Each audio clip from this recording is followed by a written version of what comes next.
Hey guys, how's it going? My name is Little Big Man, and welcome back to Football News Friday, which is the basically Poundland equivalent of FTW that Niran does. Which basically anyone that's fancies chatting shit about football, I'll bring in and we'll talk for however long about whatever really. And we'll try and make it seem professional, like Friday Night Football, but yeah. See how it goes today. So today's special guest we have Kaza. Round of applause.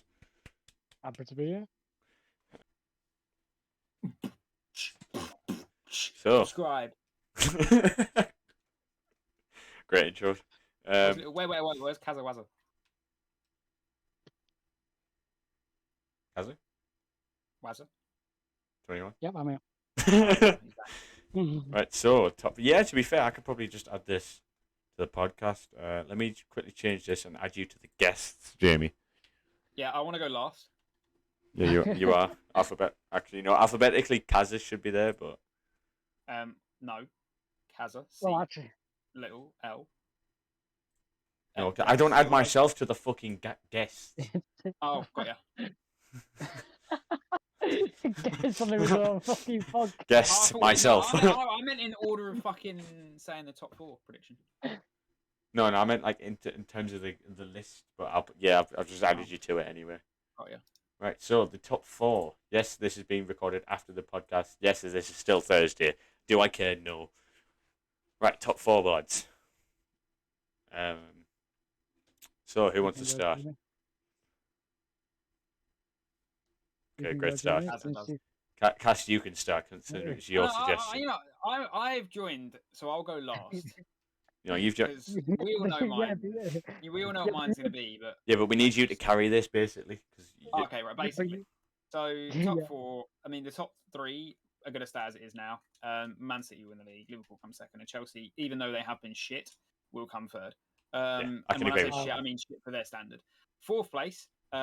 Right now, I honestly believe there's only two clubs that will fight to get it. Strangely enough, I think it's Tottenham and Arsenal. Both have got 3 games in hand on Man United and West Ham.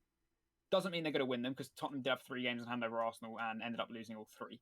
But I think Arsenal will finish fourth. I think we're the most consistent out of the lot, where we've had the manager for the longest who actually has now got his starting 11 going well and we're playing all right. Man United's just a mess. And Tottenham probably going to lose their next match, which is against Man City. And I think that 4 losses in a row might just be that setback that stops them getting it. So I actually think it's going to be 4th Arsenal, 5th Tottenham, 6th West Ham, 7th Man United. Wow, you think Man U can fall that much? I really don't think they're that good at all. In fact, no. I'm going to put West Ham 7th, Man United 6th. I think West Ham are going to fall off a bit as well because they're on a bit of bad form. But yeah, that's what I think is going to happen. If we don't, if put it this way, it's top 4's in Arsenal's hands. If they bottle it now, it's actually disgraceful. That is true. Yeah. Kaza, if you want to take the floor. Man City first. I just think Chelsea can pull it back. So Chelsea second, Liverpool Chelsea third. second.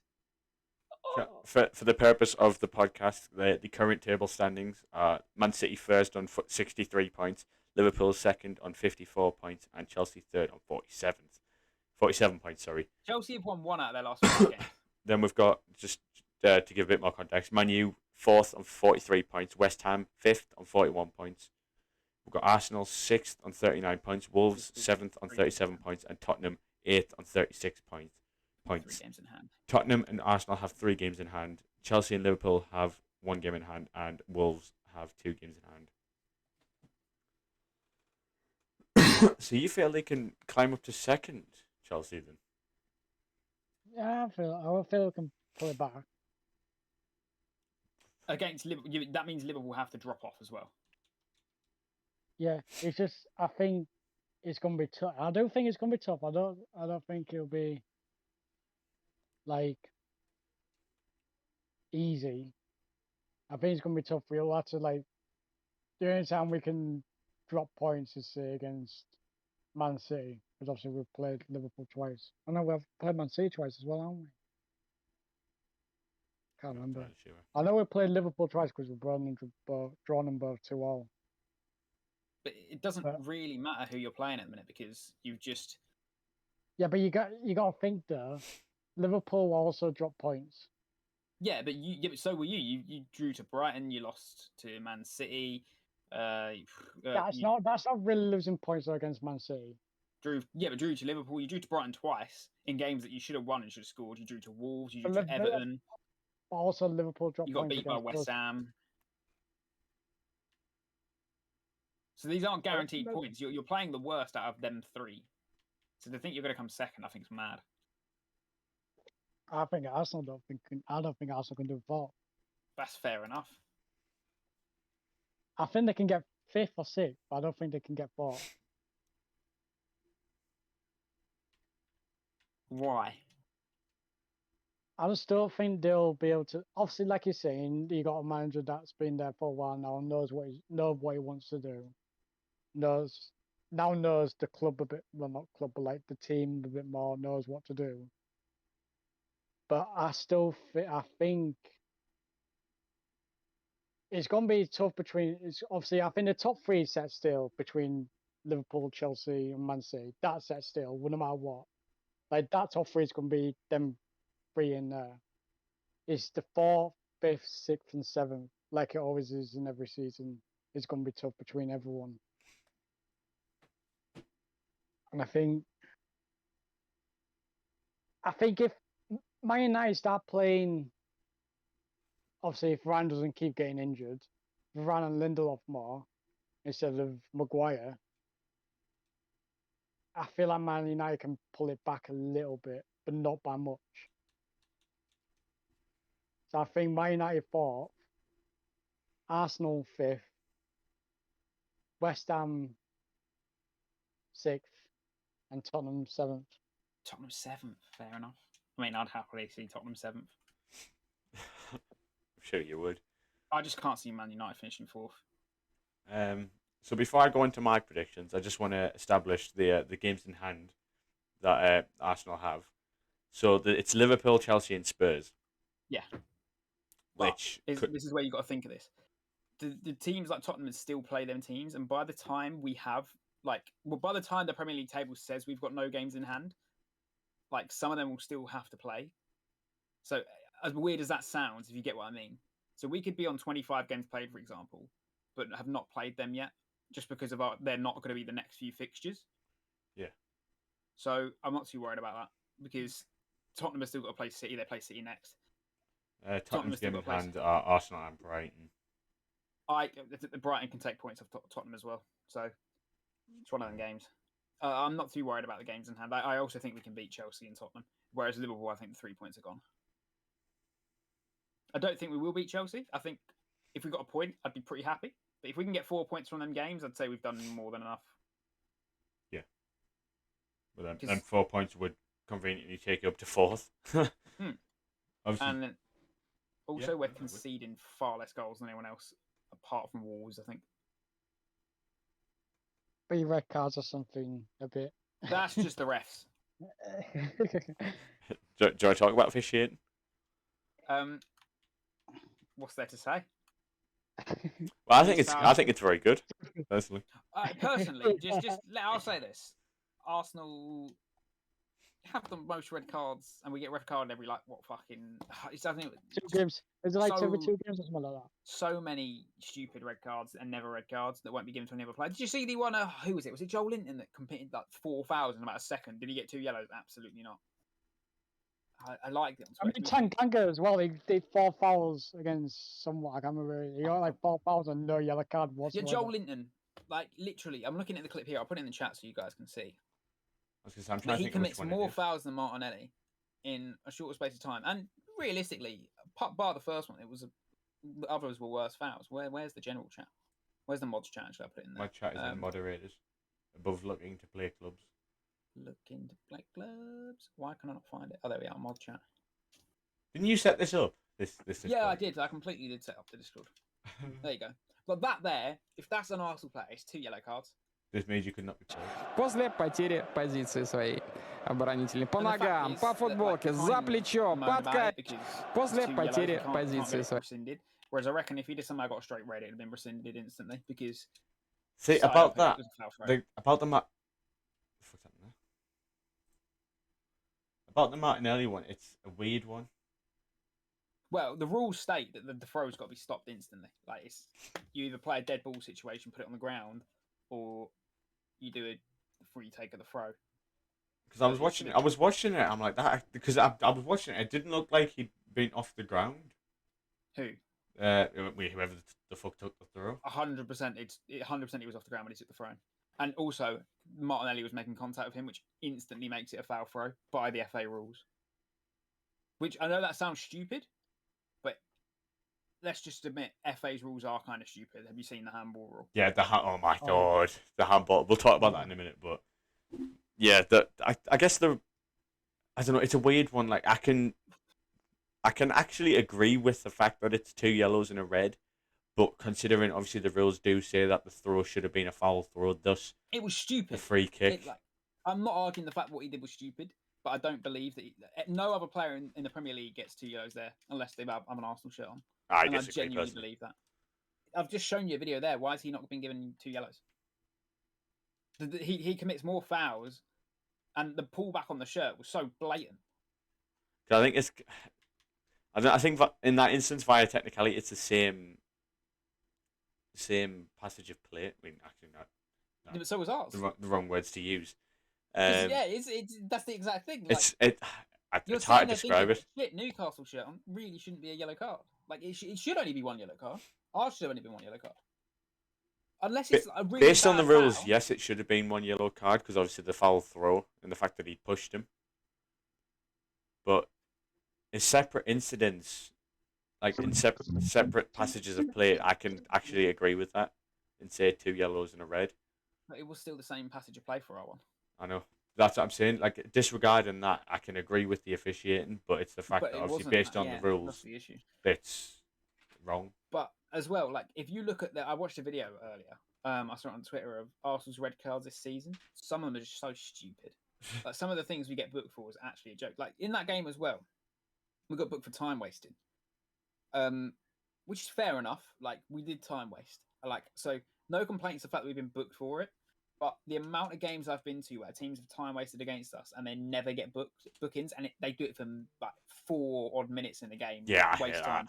That. Gabriel did it for honestly about 1 minute, if that. Not it wasn't even a minute. It was about 30 seconds, and gets booked. And then he kept time wasting after that. So I was sitting there thinking he's 100% going to be the first player to be like sent off via time wasting twice. Like I fully thought it was going to happen, but that as well wound me up. But we all know Prem officials are shit anyway. Yeah, definitely. They've definitely been quite bad for Arsenal, and there's a reason it's spoke about so much. It's not just Arsenal fans being salty. Like it's definitely we are getting the fucking rough end of it.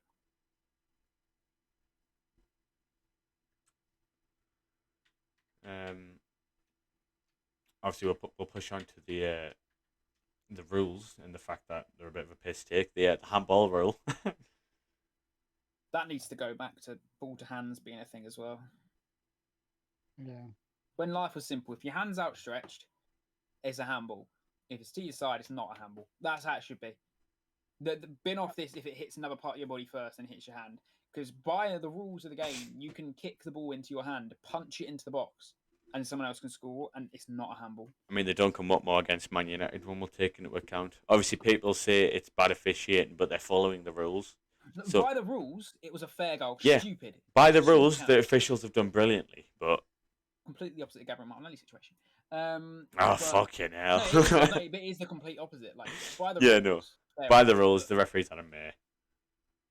When you look at like the handball rule, just go back to how it was. Like we understand ball. Like I get the fact that if it's going to be ball to hand or handball, is a bit like it's up to the refs. And obviously, it is. But, it is upon personal preference, I guess.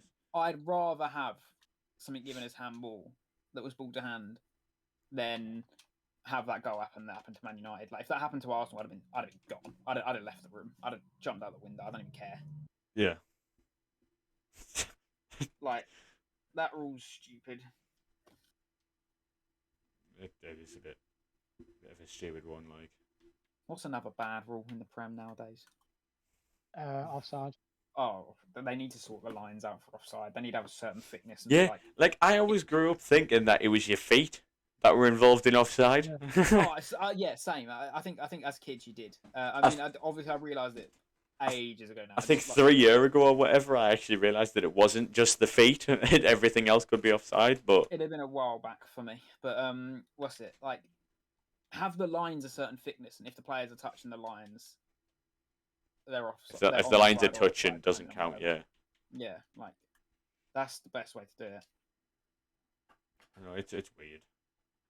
I mean, we've not had VAR in our favour a lot, and I don't watch it back a lot of the time. Sometimes I have, like for example, West Ham started the season. The fact that VAR gave the pen there was a joke. But I mean, against Villa, I thought VAR had a good game. VAR kept Villa up because it didn't bloody work. That's the thing, yeah. There was goal line technology that. Yeah, but in that situation, if the goal line technology hasn't worked, surely someone can step in and be like, "Yo, Balls come over the net. over the line." Who have fucking Bournemouth, man? They got relegated. Surely, just fucking whack it so the commentators can click a button and be like, "Yo, that's over the line." Like, you don't even need VAR on that one. You can see from all the camera angles, the ball's gone behind the line. Yes, you would need VAR then. The referee clearly couldn't see it go over the line. About the thing is, the ball is behind the post. Oh, yes. I haven't. So, Jamie, as an Arsenal fan, how was the January transfer window? Can we talk about the one before, please? Summer transfer window was unbelievable. We turned to mega players. January, so letting go of players was huge. I mean, kind of annoying that we let a few go when we didn't have replacements, but I also understand it because our wage bill is now we've got so much money to spend, which is going to be needed as well to extend the likes of Saka's contract because that man right now is on 40k a week, if that. I was on 40k a week. So do I, but for them, he can a team would easily offer him. I'd do a lot of things for 40k a week. That's for another stream on fucking OnlyFans or something. Yeah. What's it though? So January wise, the getting rid of players was actually really good. Now I look back at it, not signing anyone, as frustrating as it is probably the right call. Unless we could have got what's his face? Well, I can't think of his name. Fiorentina striker. Vlahovic. Yeah, unless we'd have got him, then fair enough.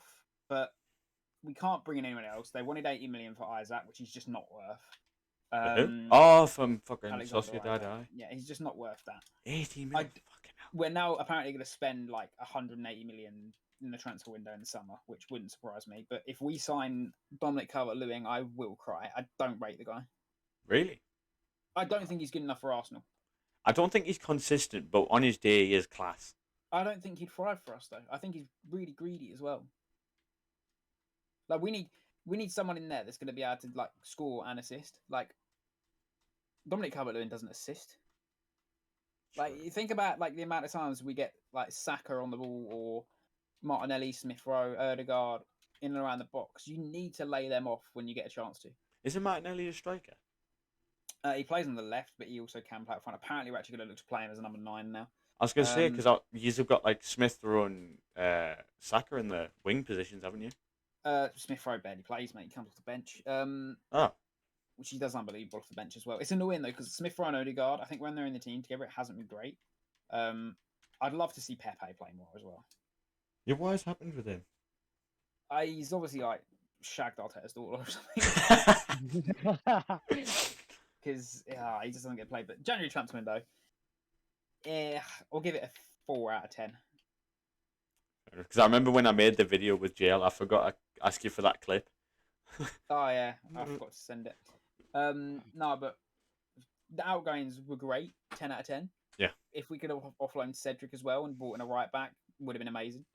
Mm-hmm. But yeah, I mean, even now next season, I'm looking at it there's a chance Bellerin could be a replacement right because he's better than Cedric. He could come in as a backup right back, or just go for someone completely new. Would you be happy bringing Bellerin back? No, but I'd rather have Bellerin over Cedric. I just want a centre mid and a striker. That's what we'll have to fill next season, and I think we will. Who we're going to get, I don't know. The fact we've been linked with De Jong a few times honestly makes me hard. I know it won't happen, but if it did, I'd do anything for that man at Arsenal. So how was the Newcastle transfer window? Fantastic, mate. Fantastic. I loved it. Honestly, I mean, I know I'm not used to spending money, so for me, it's a surreal experience. Like, it still feels surreal, the fact that we have new owners. Who was your best signing? Ooh, it's got to be Trippier. Oh, it has to be. I was got to be. I mean, obviously, on paper, probably Bruno. I disagree. But I mean, realistically, have you watched Bruno play before he? That's what I mean. On paper, probably Bruno because of the stats and whatever following the player. But I mean, considering he's not really played too much, and the fact that Trippier's had the massive impact that he has both on and off the pitch, I think it's without a doubt he is the best signing that we have made. I think when you signed Trippier, I think that kept you up. Yeah. Honestly, I think without him, if you didn't make that signing they thought we'll go next year, I feel like you could have been fucked. I am going to make a video about this at the end of the season, though. So that's fair enough. Bang. Anyone watching? There you go. Talking about Kieran Trippier, someone ordered a Etsy of Kieran Trippier, just from Australia as well. From Australia? Oh, fair play. Australia, completely off topic. Love that. Once I get them all framed and up on the wall, I'm going to take pictures and put a nice Twitter post on for you. I love that. Anything else you wanted to talk about? I mean, we could discuss the other topics as well if you want. Go for it. So we've got Dean Henderson, and the fact that he was potentially going to be following Mason Greenwood's footsteps. Your thoughts on that? I haven't actually heard about this one. I mean, it didn't pick up much steam, so it does seem like a load of bollocks. But people are apparently saying that he beats his missus. So. Oh, don't do that. That's my thoughts. Don't. Yeah, that's a good thought. If you are a missus getting beaten, report it. And if you need a man, I am single. Yes, as long as you're over the age of 18, preferably around 20 plus. I will have a website in the description for anyone suffering problems and Jamie's phone number. No, not my phone number, but my Twitter handle. Yeah, I'll put it. Jamie, I don't have your phone number anyway. That's a really good point. It's 07. I love how he was worried about the fact that I was going to have his number and not the fact that I didn't have his number. So I was just going to put random numbers down and someone was just going to get a phone call. I don't know a lot about that, but don't do that. What are the other topics? Champions League. Yeah, I can't wait to see Arsenal back in it next season. It's going to be unbelievable. Who do you reckon is going to win it this? Right. I said who do you reckon is winning this season? And it's very unpopular. Well, it's not like I think they're being really written off, and it's PSG. Yeah. I think they're being so unfairly written off. If they go to a penalty shootout, I back them to win. Donnarumma's a fucking dickhead. Yeah, agreed. I hate Donnarumma. Fucking hate Donnarumma. But the man's 16 foot tall. Like, yeah, unless you're Harry Maguire, you're not scoring past him. What else? Yeah, I think there'll be an English team in the final. Yeah, and I think it'll be Liverpool or Man City. Such an obvious thing to say, I feel like, but that's what I think. Yeah. I honestly think PSG are going to knock out Real Madrid. So many people were sitting there saying Real Madrid are going to win it. Like, obviously, Real Madrid in the Champions League are great. Blah blah blah blah blah. They got absolutely peppered in the first leg, which is to be expected as well because they're away from home. I mean, Messi missed a penalty. I don't know why Messi's on penalties. He's the best player ever, but can't take a penalty. What the fuck's up with that? I think it's a pressure situation. Like, weirdly enough, I think that is the pressure he feels when on penalties. I don't think he feels it when playing because he can do what he wants to do there. But put him on a set piece there, penalty can't. Put him on a free kick, he'll probably bang it in. Put him there though, he won't. Yeah. But then again, I don't think Mbappe can take him. So you got Neymar, really? Was he on the pitch at that point? No, but I think he was about to come on. But I actually think PSG outsiders are going to win it. I think having Messi in there. I mean, the issue with PSG is they can't control themselves. When they start losing, they get really rash. Look at the Real Madrid game. There were like 8 yellow cards. They just need to control themselves. I mean, most notable was obviously PSG v Man City last season. So. And if they can control themselves, especially the front three, and I think with Messi, the chances he can create, I just think he'll help them win it. Like, this is the best chance they're ever going to have of winning it. Put it that way, in my opinion. Oh, definitely. And then I think it all depends on the draw, really, because if you get Man City PSG next round, for example, one of my two favourites are going to go out. Yeah. I think if Man City play PSG before the final, Man City will win. If they play in the final, PSG will win. That's my thoughts. Fair enough. Europa League. I don't know if you care too much about it. I don't. I want to say Barcelona because I know they're not going to win it because they're really bad. But drew today I'd like to see against them win it. Napoli. Huh? They drew today against Napoli 1-0. Napoli are a good side. I don't even know who's in the Europa League at this point. I haven't followed Europa League at all this year for I've got reasons. Dortmund on to win it if they can overturn the Rangers Yeah, one. Oh, they got battered by Rangers, didn't they? Yeah, it's because of the way they play, which I think is unfortunate. Because if you're a good counter-attacking team, you're gonna do them over. Let's have a think here. I mean, let's have a think. You know what? I think the favourites would be whoever wins the Barcelona Napoli game. I think will actually go on to win it. And you know they're going to play they're going to play Sevilla in the final because Sevilla love getting far in that as well. I thought it was Villarreal that did. Villarreal do as well. Oh, it's both. Both do. I'm pretty sure Sevilla didn't. Emery win it with both of them. Probably. Right, let's have a look at this.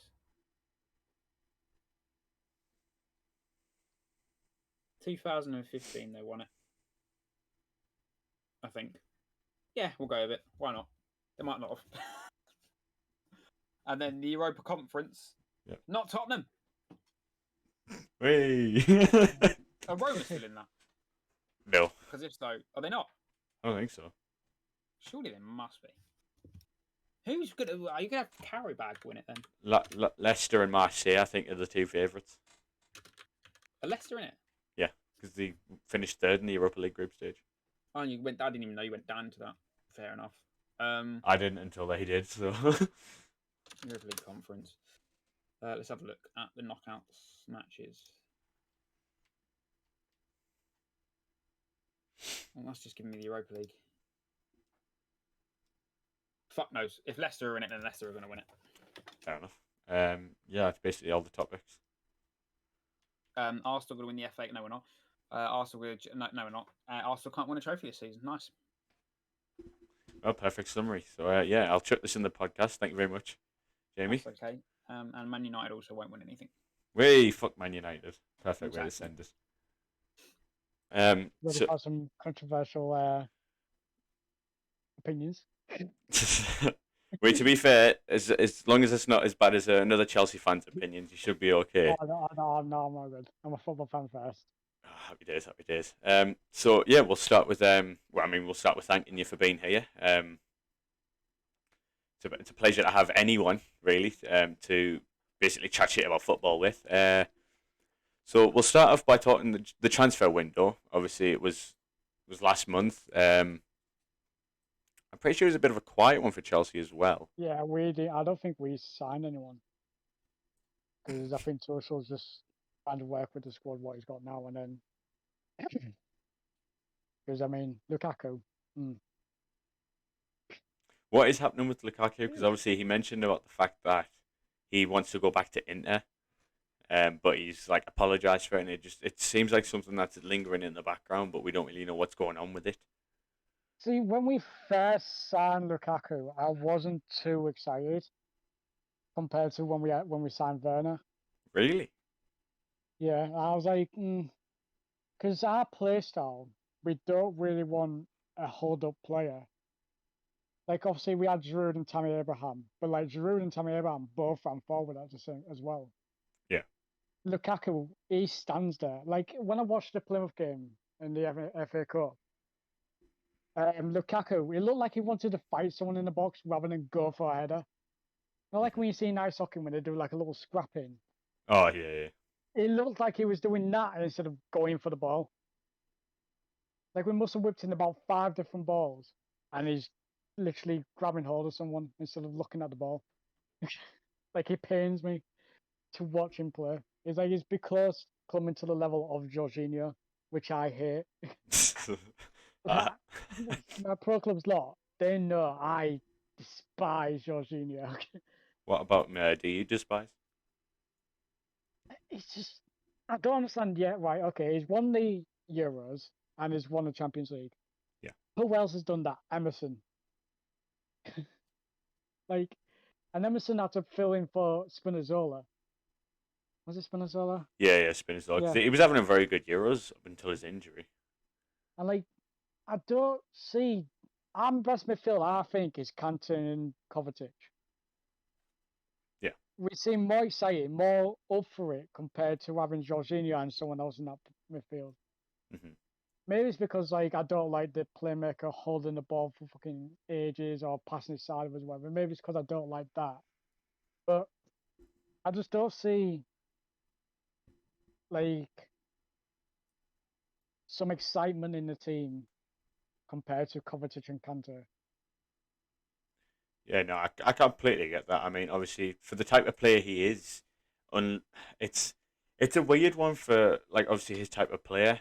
It's obviously like you've seen the likes of like Perlo perfect it, Yeah. stuff like that. Obviously, like a Regista hold up to play it, and basically if they can ping it, just they will ping it. Like you know, I mean, Jordan's got a hell of a pass on him. Don't get me wrong, and he has had a Yeah. good year, but I don't know. It does not deserve third. Like how we got third in the Ballon d'Or, I do not know.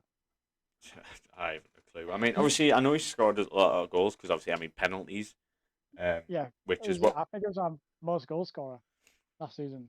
I And mean. all he scored was pens. Bruno gets slated for it, which surprises me. The fact that Jorginho doesn't get as much criticism about it.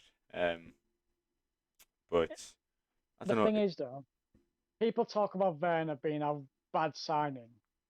He's not been an awful signing. It's just now he's adapted to a more winger role than a striker role in Chelsea. Yeah. So now, obviously, like I said, to a thingy, Werner, everything about Werner is fucking brilliant. The only thing I listen down is the finishing. Yeah. Think about how many chances he had last season. He would be above Kane if he scored most of those chances. It's just Like he'd be above Kane last season. it's weird to see how far he's fallen because I mean in the Bundesliga when he was through on goal he'd score. I don't know how often he would get through on goal. Like I don't watch other leagues. I'm not gonna lie. I mean I've only just started to watch the Champions League and Europa League properly, but like I mean he seemed like a good goal scorer in the Bundesliga, but for some reason it's just not there. I mean even internationally, he's not been the best. Like that, and another thing as well, Kai Havertz. We signed a cam. He's now a striker. I was gonna say it's weird the way Tuchel works it. I mean, he's changed his tactics since the start of the season, which I feel like has let you down. Like with Man City, they've got squad depth. Yeah. With the amount of players that they've got, we've got squad depth in a different way. Mm-hmm. So like we've got Pulisic that can play wing back, cam, striker, winger. Then we've got Werner that can play striker, cam, or winger. Mm-hmm. Havertz, cam, striker. Mount, cam, winger, TM. So wait, Pulisic can play fullback. Pardon? Did you just say? Play Pulisic? Yeah, Pulisic played fullback wing back once. Well, a couple of times actually. He's playing my wing back. Fair enough. That's what I mean. Like, he's what I mean. He's like, he got squad depth in a different way. Fucking hell. It's like on Football Manager when you'll try and like get the players that can play like fucking everywhere. Just, I don't know. It it would stress me out to be fair if you like one day you just seen like say if Aspilicueta played centre back, the next week you just saw him playing like left wing or some shit like that. That's the thing as well. Aspi is so underrated. He's actually I seen something. I don't think he's made a single mistake that's led to a goal. Exactly, like he's so underrated for the age he is as well. Yeah, he can, and that's another one as well. He can play right centre back or right wing back. I was gonna say because he's well suited to both. But obviously, I know when he went from that right back to right centre back role when Conte had come in, Yeah. it's done him wonders really. And he's going to go down as a Chelsea legend, one of the best captains. Definitely. Current Chelsea squad have got a fair few that might go down maybe as a legend.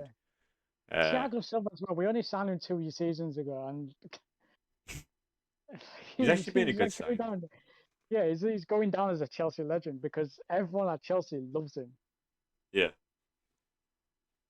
I don't know. It was a weird one when you signed him because he came in. Obviously, it was a 36-year-old centre back that's come in. It's obviously. I think we signed him just because of experience. Really, I think we just signed him because of experience and the leadership. Because we had Rudiger in there, who was just on the up, Christensen on the up. Then we got Chalobah now and Sarr. Like we're needing players like to get the experience and knowledge, which didn't work at United.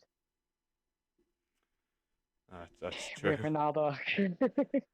It's a weird one with Ronaldo at Man U.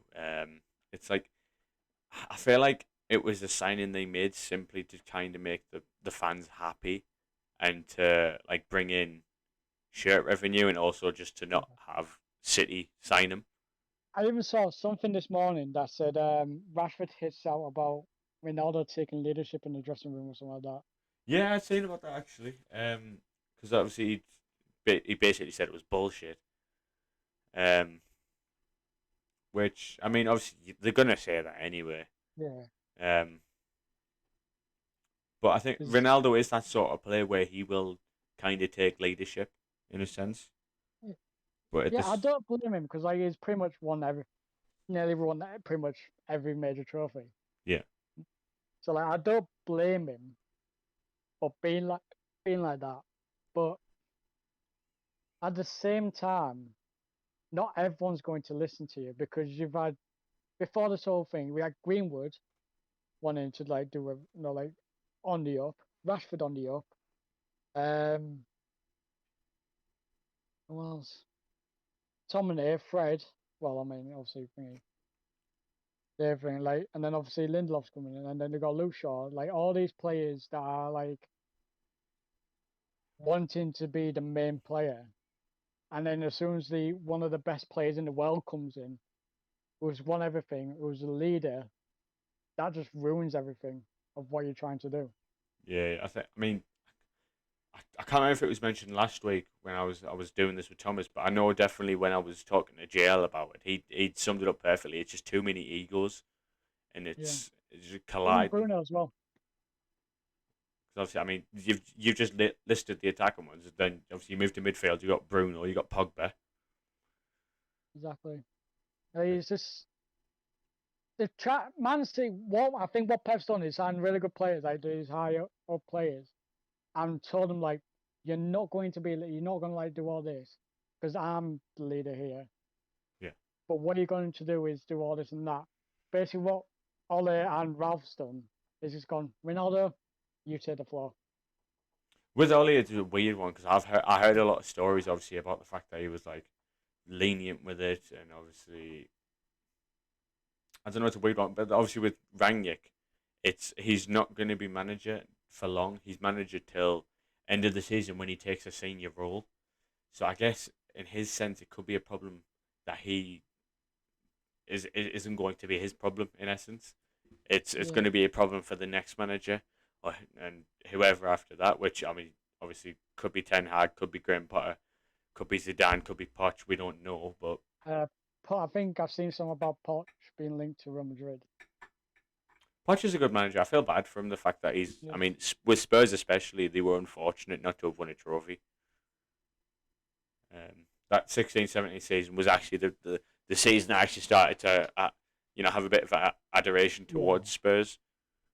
Yeah, and obviously when they had the like talk of like North London being this, being that. Yeah. And now I think pretty much every football fan, I'm not going to say team fan, every football fan can say Chelsea is the best North London side. Oh yeah, I mean, I'd say Chelsea's the biggest team in London. I've been watching a lot of that agree to disagree that Sport Bible did. Oh yeah.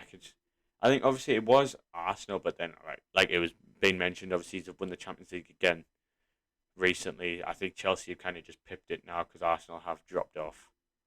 But it'll Also, be we are interesting. world champions as well. We are world champions. Well, that's the thing, world champions as well, yes. I'm not gonna be like every Liverpool fan though. When we're world champions, we're the best in the world. You play some team like the Brazilian league, that doesn't compare to the I think Champions League final. the Club World Cup is. I mean, I say not on Twitter. It's just a game for money, really. We played some beginning with P. It was some team from the Libertadores. They won the Libertadores. So I was watching it, and there's obviously this team still are that still good because they've won that cup or whatever. I don't even know what the Libertadores is. Like I think. I think. I don't know if it's a league or a cup. I think it's a league. It might be a league, but I don't know a great deal about it. Yeah.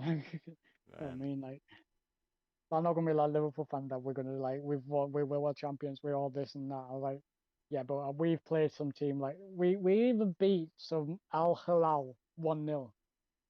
Like, and Lukaku scored as well.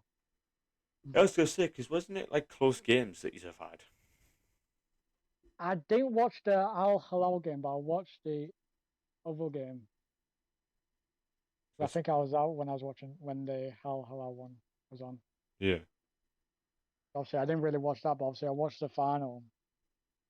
And I was like, yeah, if we win, we win. If we lose, we lose. Obviously, we're going to get a lot of backlash if we lose, but Yeah. I mean, you have won. You've got another trophy, another reason to celebrate it. we're still in the FA Cup now. We're still in the FA Cup. I don't think we'll win the Prem. I think we pissed away those chances. I actually thought that Chelsea would have won the Prem before this season. Oh yeah, same here. But I think we just pissed away our chances because Lukaku being a dickhead. Yeah. And then obviously we're not having another striker because we got rid of Giroud, Tammy. Like I even said this in my pro calls that I was like, this fucking Lukaku man, I'm gonna put a hashtag bring Giroud back. Tammy was good, but I'd rather have Giroud because Giroud was I think he was taller and he was like more agile in a way. Yeah. Like he could just pop up out of nowhere, whereas Tammy, he'd have to like get into the game, and then he'll find his way into it. Whereas Giroud, being so experienced, he'll be in there straight away. That's the thing, isn't it? And I don't have. I think that's where we play. I think obviously a lot of people saying, "Oh, it's boring football. You're playing with 10 men in the back." I'm like, so he wins his games. What's wrong with it? Like, you used to do it really well. I don't know what's happened. Obviously, past couple of months or whatever, but you just went from being like such a strong defensive team. I mean, I'll never forget watching the Chelsea Brentford match. Just fucking shot after shot after shot. I think Mendy as well. That's another thing. I think Mendy's starting to get a bit, not like obviously Man United play when they get like very ego rated, but yeah. I think he's starting to think like, oh, I'm class. I'm gonna do all this, and then he fucks it all. Because obviously Jorginho bad pass, like it was a bad pass, but he should have cleared it. He should not have taken a touch and try and take a pass. Yeah. And then against West Ham. Obviously, I can see what he was doing. He was like pre like going for the cross. Obviously, it's gone into the back of his neck because he's taken that little step forward. That was made him off balance. I remember watching that when I was in the pub before the Newcastle match, but it actually surprised me. Because then I watched, I was like, oh my. Because then I remember Mason's goal as well. That was a fucking hell of a finish. He can strike from outside the box. inside the box, he can't really strike that well from Mason. Really? Yeah, because if you look at it inside the box, it's not powerful. It's not like going to be the keeper. But if you see him outside the box, he'll just fucking lever it and he'll do something. Same with Kovacic as well. Like, he's so good outside the box. Yeah. Just absolute lever one. Especially like against Liverpool when he just volleyed it. What a fucking goal that was. Jesus. No, I've had my uncles. Well, I got two uncles. One was a Man United fan and one's a Liverpool fan. Yeah. The Liverpool fan, he went, "Oh, he was lucky that I didn't even aim it there." I went, "Are you joking?" Like he's moved his body towards that side. Yeah, he may not be aiming it for the post, but he's aiming it towards that area. Yeah. I mean, obviously it'll be. I don't know if it won goal of the month or not, but I know it'll definitely be up for a contender. I did hear. I think he did win it. I think. I can't remember. Or was it another? It was. I think. I can't remember. I don't know. I've not been watching Match of the Day this year. Yeah, I haven't watched in the past few years. Yeah, Ziyech is a funny one for me as well.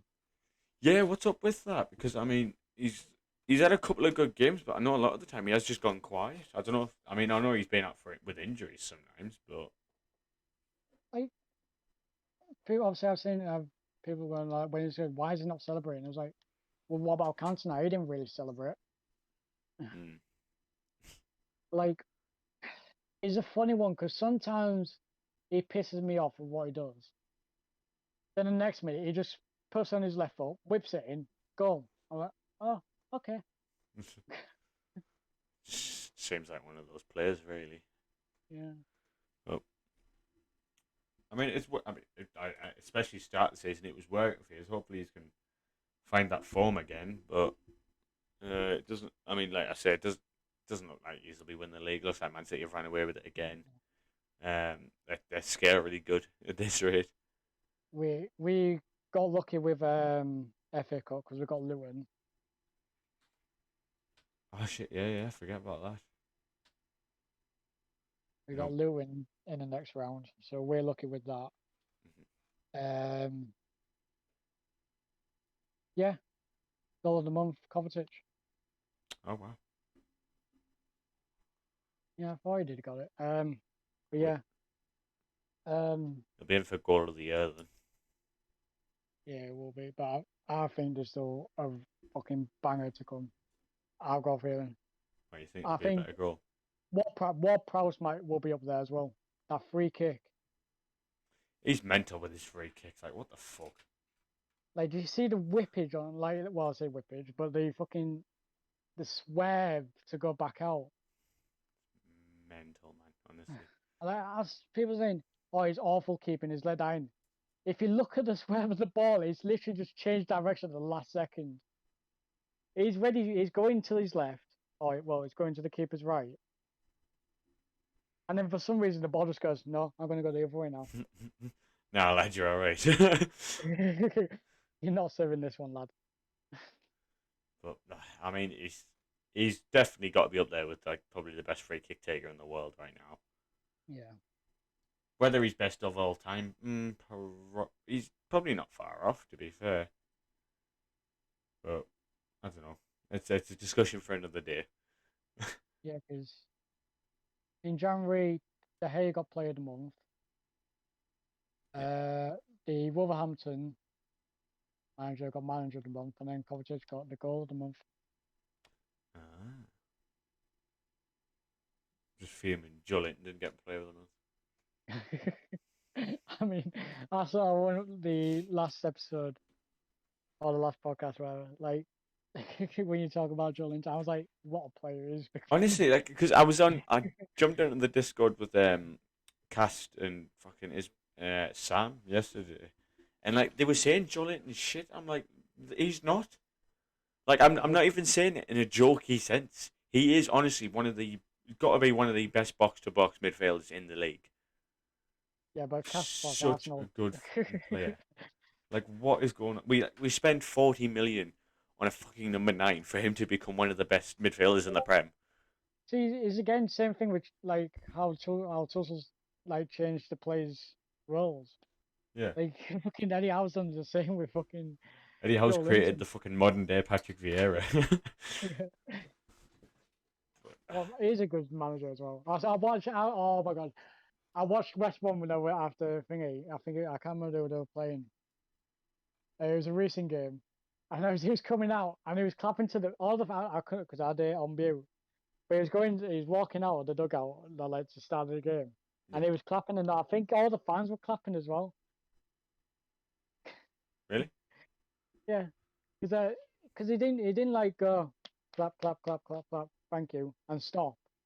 He carried on doing it for at least 5 minutes. Jesus, that's a long clap.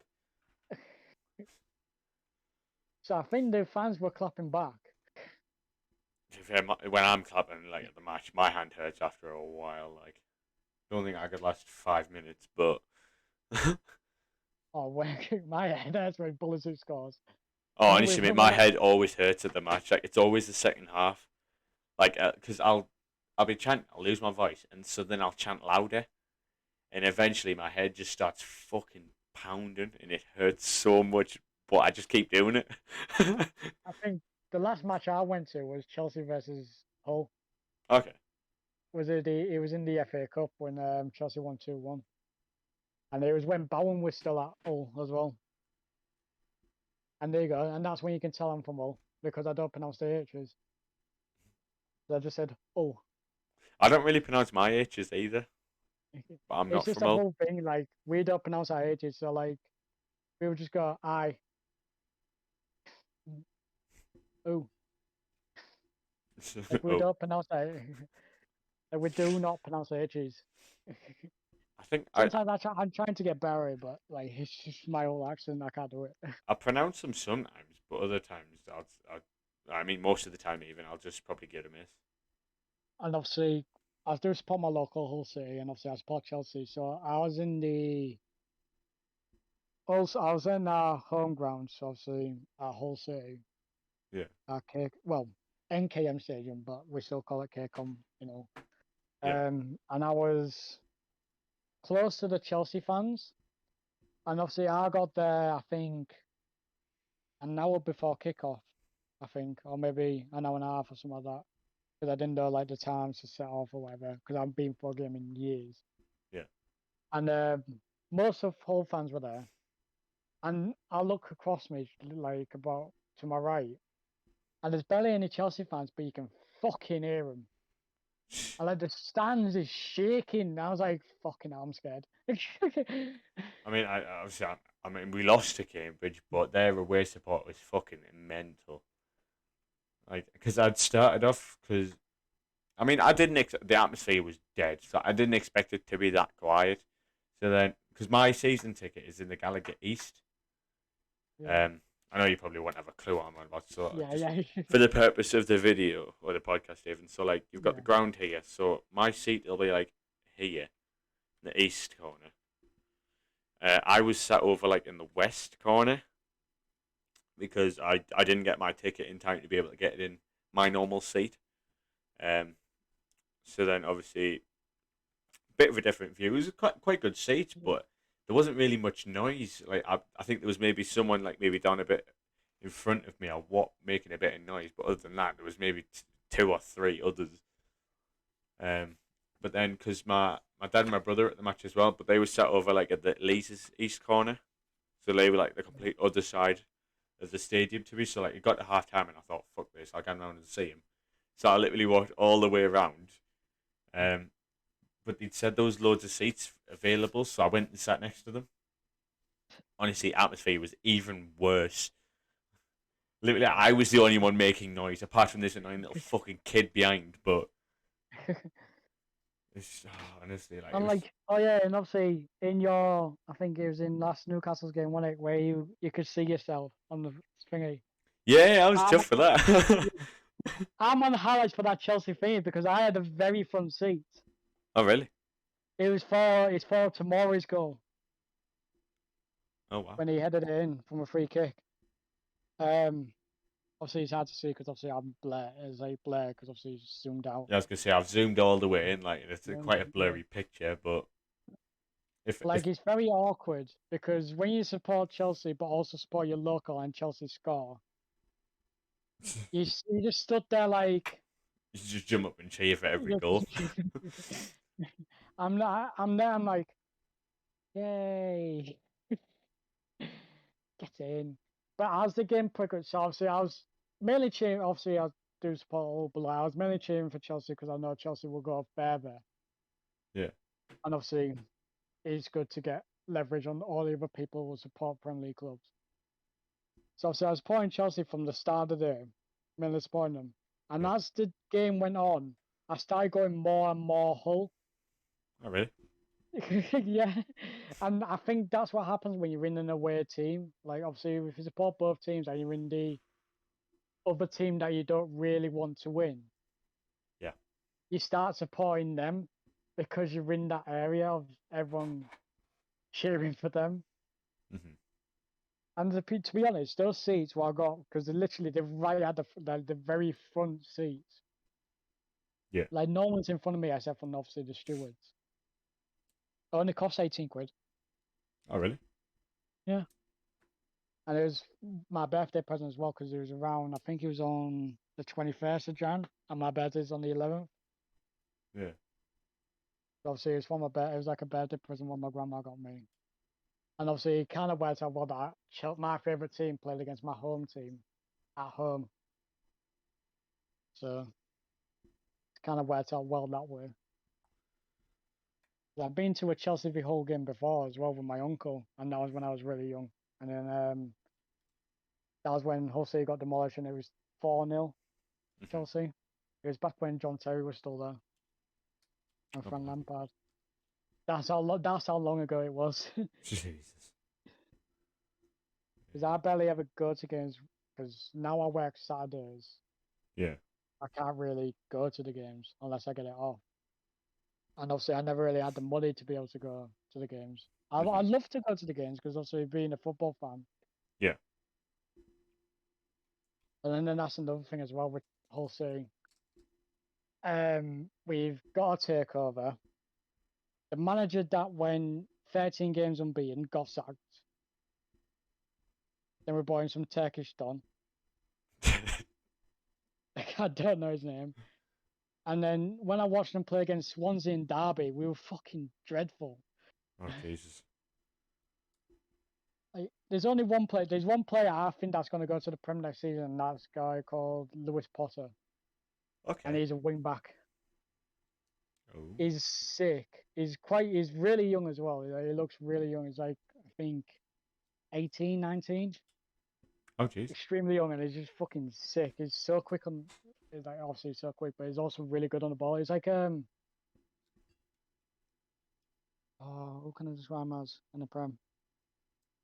He's a bit like not like how put Pulisic and Ziyech together. No, like Pulisic dribbling in and out and all that, Yeah. and put Ziyech cutting inside.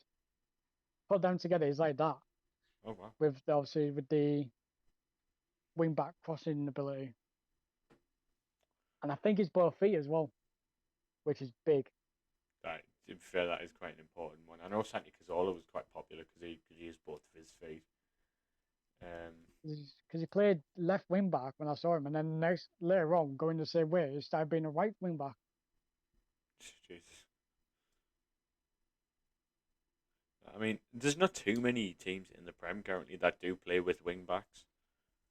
So I mean, We obviously, do. Chelsea do. obviously, I'm trying to think who else is there. Trying to think who plays five at the back or three at the back. Do Arsenal? No, I think they play four at the back, but they just have the wingers really high. Same as Liverpool. They just have the fullbacks really high.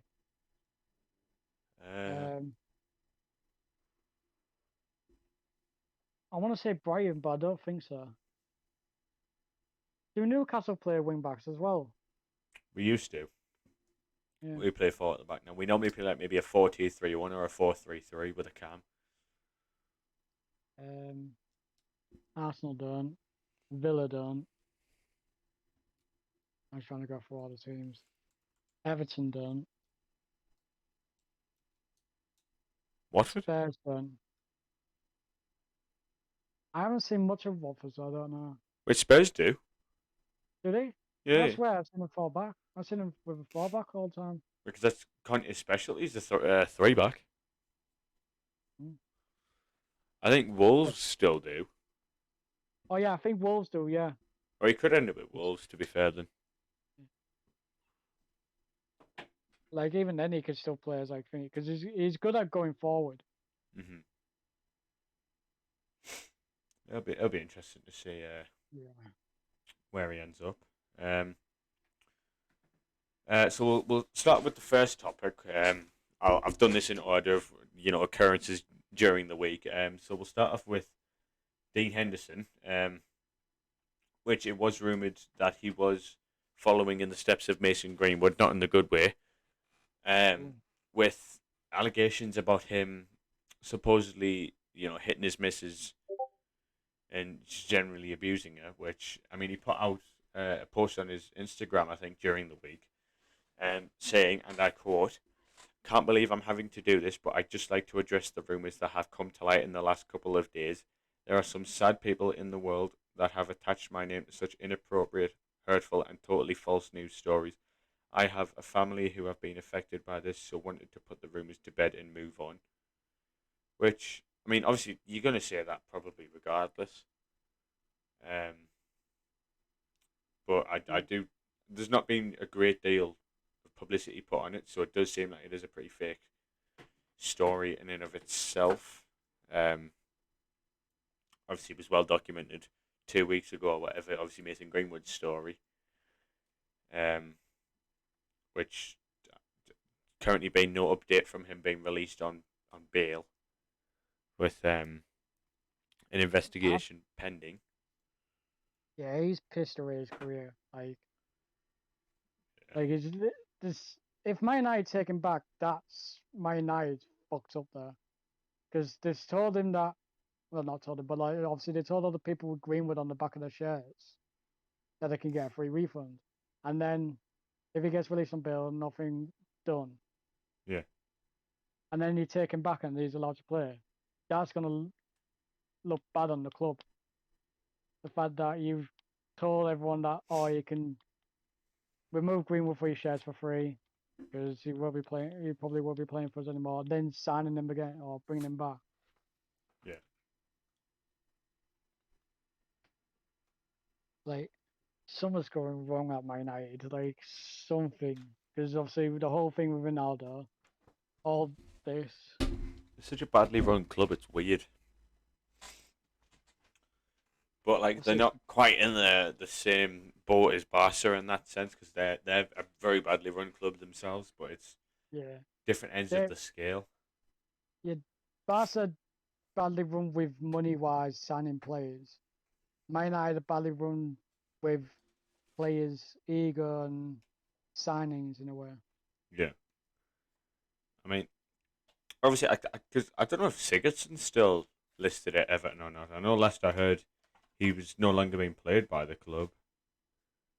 That's the thing as well. Like, he was meant to be removed from FIFA, Sigurdsson, and he's still in the game. I don't know if there's anything that's happened with that. That's what I mean. Like, I think because how long was that now? 2 years maybe. It was before. Surely, I think it was before COVID, wasn't it? The Sigurdsson thing. No, it wasn't that early. Was it? I swear it was before COVID. Might have been start of last year. I know that.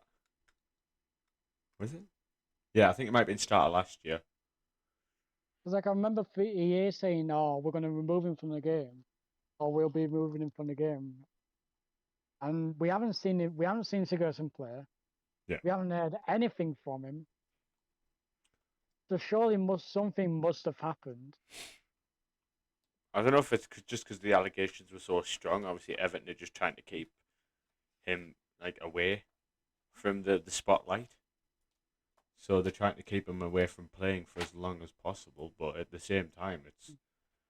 I mean, if It's a weird one because I know obviously it was. I mean, most notable for me would be the Adam Johnson one. Obviously, innocent. It was innocent until proven guilty. But it's obviously. I mean, he scored against us in the derby.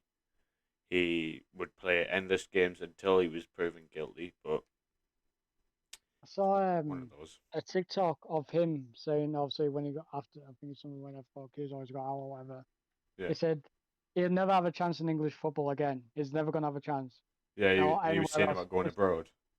Yeah, he's saying going to China. China will, like you said, the only place you can really go to play football again is China. And obviously, I feel like if this whole thing with Greenwood happens, like it's true, He could follow suit. yeah, he could follow suit. I haven't seen Adam Johnson play in China or sign for a Chinese club. I'll have to quickly do a quick Google search on him because I'm curious as to what's happened. Adam Johnson. I don't know when, because he was on a podcast or something like that. Obviously, I just saw the TikTok clip of him saying that. The disgraced footballer lives a quiet life with family. Yeah. Who was retreated to a private life in his £2 million mansion in Castle Eden. Where is he getting his money from then? If he's having like like not playing football anymore, how is he able to afford? And obviously with all this like kid touching thing, like that's fucks up his like his brand. He's got another bane. What the fuck? You know. Adam reportedly tried returning to football but couldn't find a club to pick him up. He'd been playing football in Doncaster, South Yorkshire, to maintain his fitness. Yeah, I think that might be what Greenwood. Either Greenwood would never play football again, which is sad to see because he's so young. Yeah. But it's also good in a way because obviously he's fucked it up. Well, that's the thing, obviously, especially in that sort of sense, you've got to be careful with what you do.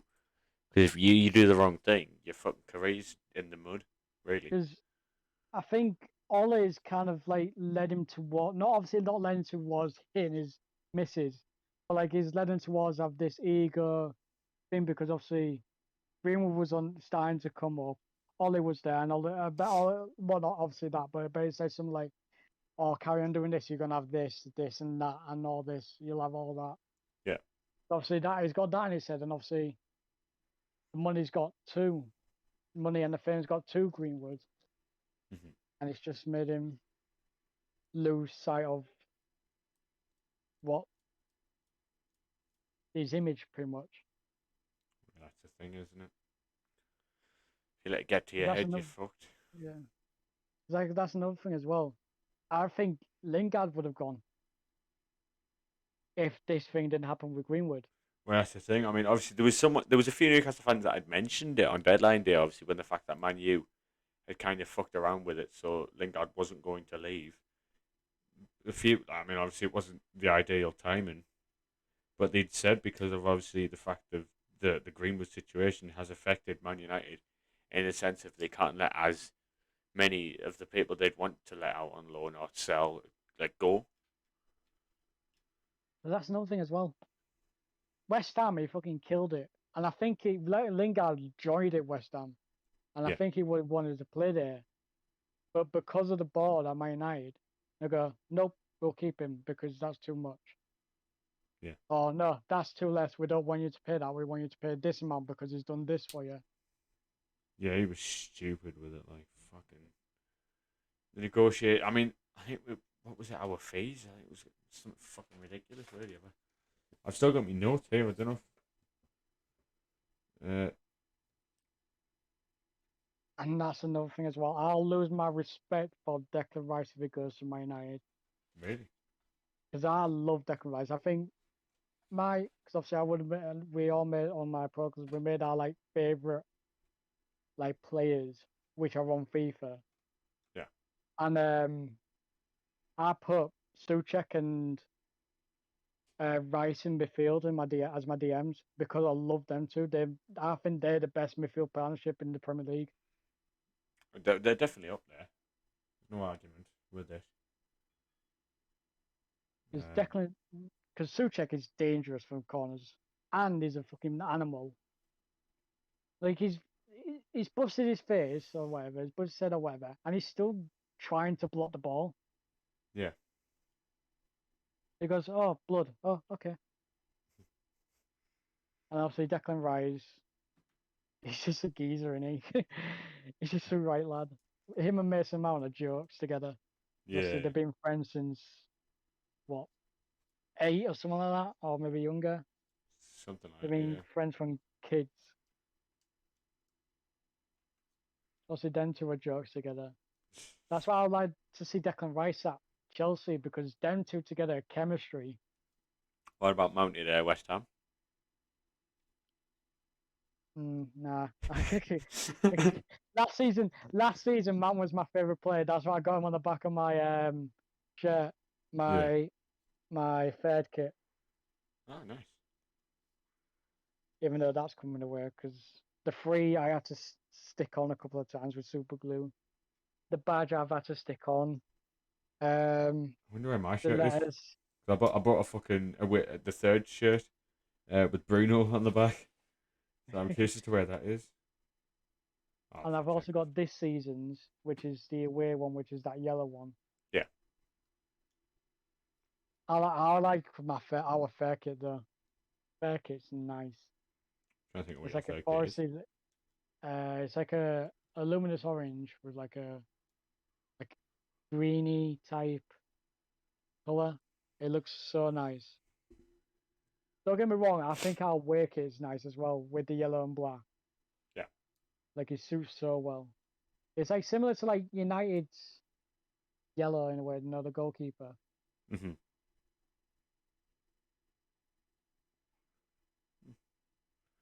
Um, I'll have to check the emails to fucking see where my shirt is, but yeah, we'll move to the next topic, which I mean we've talked about a fair bit, the Premier League. So obviously we've had a few teams that have played 2 matches in the past week. Obviously, just to catch up on games missed. The ones we'll talk about, as it is related to our teams. I mean, Chelsea didn't play as they played in the Club World Cup, so we've got obviously Newcastle. Newcastle beating Aston Villa 1-0 to make it 3 wins on the bounce. Trippier. Obviously, yes, another Kieran Trippier free kick. For my obviously proper just after the match reactions or whatever, be sure to check out the match day vlog for it. Obviously, it was another good performance from Newcastle, which is good to see. It's You got considering 2 injuries as well, didn't you? As well. Also Trippier and who was the other one? Mankeo. Yeah. Mankeo's out for a couple of weeks, and Trippier I think is going to be out for 7 weeks, which is painful to say the least. The fact that he scored back-to-back free kicks. Oh, honestly, mate, that Everton one was amazing. I mean, we were already 2-1 up as it was, but because it was obviously a nighttime match, people obviously were out drinking during the day. But when the ball hit the back of the net, honestly, it was just pure scenes. Because the way it is for my seat is there's a walkway, then there's the row of seats, and then I'm the seat behind that row. So I'm like the second row. So obviously stepping up to take the free kick, everyone in the front row was stood up, obviously watching. Obviously everyone else was stood up as well. Ball hits the back of the net. I hop the seat in front, so I'm jumping around. Hugging. I hugged the 2 people front left of me. I hugged the fucking people to the front right of me. 2 people there, so that's 4 already. I've hugged someone who sits right in front of me, but he'd fucked off all the way down the walkway celebrating. And then I'd fucking hugged someone else who was on the end of the row. I'd hugged like 6 people when Trippier scored. And it's scenes that are just fucking brilliant to see. See, I couldn't do that. My anxiety would be fucking through the roof. Oh, like, and also, the I'm not. second reason is Hull. Because we're the champs. Like, if you touch one person from Hull, unexpectedly, you're fucked. Oh, God. You touch 'Cause one. I had kids sat next to, well, not kids, but obviously like People. chavvy kids sat next to me. So if I did anything, because they would just go bang. God. And I mean, I was obviously with us losing 2-1 as well. It wouldn't have been great. I mean, obviously, like a lot of the people I can like remember because I think we're all season ticket holders. So Yeah. I'll remember like the person right in front of me. He's got greasy hair. There's two mates who are front left. The one with the greasy hair normally sits with his dad, who's like just to the right of him. There's seems to be a father and son to my right. There's like a father and daughter to the no, yeah, father and daughter to my right, father and son to my left. I've got my fucking left and right mixed up. There's two lads that sit behind me. One of them is a bit annoying, but he's canny. But it's like it's familiar faces. Obviously, it's like kind of being at work when you see the people constant Oh yeah, I'm like that constantly. on my the Vals one, my charity show. I recognise all the people, and obviously we have a laugh over each other. So Yeah. But no, it's just I mean, obviously it's in the moment. It's one of those things that just fucking happens. But it's like I think the last time I screamed, or like obviously absolutely went mental, was Mhm. that Liverpool versus Chelsea game, and it wasn't for the Kovacic one because the Kovacic one I was like, oh, gone in, oh, oh. But it was when Pulisic scored. It was Pulisic scored, and you know, like when you see, like no, like when you see the pictures of the no, like FIFA Ultimate Team when the players like absolutely like veins popping out the neck, Yeah. and they're fucking like tensing. Yeah. Literally, it was when Pulisic scored. I was like, yeah, and I was like tensing, just screaming. I was like, come on. And I figured that's what made it 2-1, and then obviously Kovacic for his volley 2-all. I mean, But like, I'll always go mental at the matches, but I'll never be as loud as I was during the Euro final. Like, because I live oh, like in a bungalow, so it's like a street of old people. Um, but yeah, as soon as Luke Shaw scored, I had to. Anyone that was asleep in my street, I had to have woken up. I was I think so fucking loud. I lost my voice instantly. everyone down my street was watching it. Some people watching out in the garden, all that. And obviously, I was just sat at home watching it, Mm. and I was like, the ball's coming, Luke Shaw, bang. I was like, oh my god. I was screaming. I was like, oh my god, we're winning 2 minutes in. Oh my god, we're gonna win this. Oh my god. Oh, honestly, what it did. Like international football hits different, and I don't know why. But I mean, in my VPG, we got two. Well, obviously, there's three Irish people, but obviously, two of them are a bit salty about England because obviously Jack Grealish and Declan Rice. yeah. And obviously, they go, "Oh, I'm glad Italy won. It's coming Rome." I was like, "Oh," and they're both United fans as well, so you know. uh, One of them's a deluded my United fan. Like, well, not deluded, but obviously everything's towards my United. Like he'll say, that Ronaldo is the best player in the world ever. Well, no, best player ever. Not in the world, but ever. yeah. I And mean, obviously, I can see why he says that because he's done it in multiple leagues, he's done all this and all that. But like, he's playing better players. definitely. It's I don't know. It's one of those. I mean, Irish Man U fans seem to be quite a common theme. Um, obviously there's Thomas, there's Radzi. I mean, my friend who commented on last week's podcast, he just put Irish Man United fan with a fucking yawn face. Maybe chuckle a fair bit. So yeah, thanks, Jack. For some reason, I saw it, I was like, I know a couple of them. So I mean, obviously there's Matty who supports Tottenham, but he's Irish. But yeah, Irish Man U fans do seem to be quite common. But I think that's just the because of Roy Keane. the opinions in our party in our VPG are something to behold because we got obviously two United. Well, we got three United fans. We've got a Liverpool fan and a deluded Liverpool fan. Like he's Fucking hell. fucking deluded. There's non-deluded Liverpool fans. Yeah, that's Dino, another Irish guy, an Irish Liverpool fan. Fucking hell. Obviously the other guy, Jamie. I don't like Jamie, and I kind of got him kicked out of the club. What's wrong with Jamie? I'm gonna tell him. So, but yeah, he's a deluded Liverpool fan. Like, he thinks Marcel's the best in the world. There is an argument there. I'm not gonna lie. Yeah, there is argument there, but I don't rate him as much Yeah. because he just does the same thing every single time. Like you're playing in a squad, you're playing in like a front three where you're obviously he's carried Mane and Firmino last season, but he still isn't up there because it's taken him two times to do it in the Prem. Yeah. So like that's why I don't rate him as highly, is because it's taken him two times to do it in the Prem. That's fair enough. We did have a Tottenham fan, another deluded Tottenham fan, but he left and went to join our rivals. Because last season we played against a team called Bateman, and they won the league by a default. So like the points that we won by is because of they had a default, so obviously they all got an automatic 3 points. Yeah. So it was a scummy way of winning the league pretty much.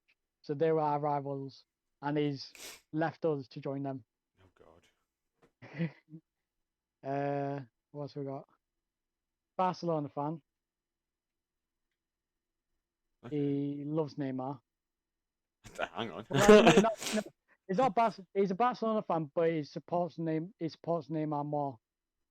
So it's like when some people like whatever, like basketball players, not basketball fans, but basketball players.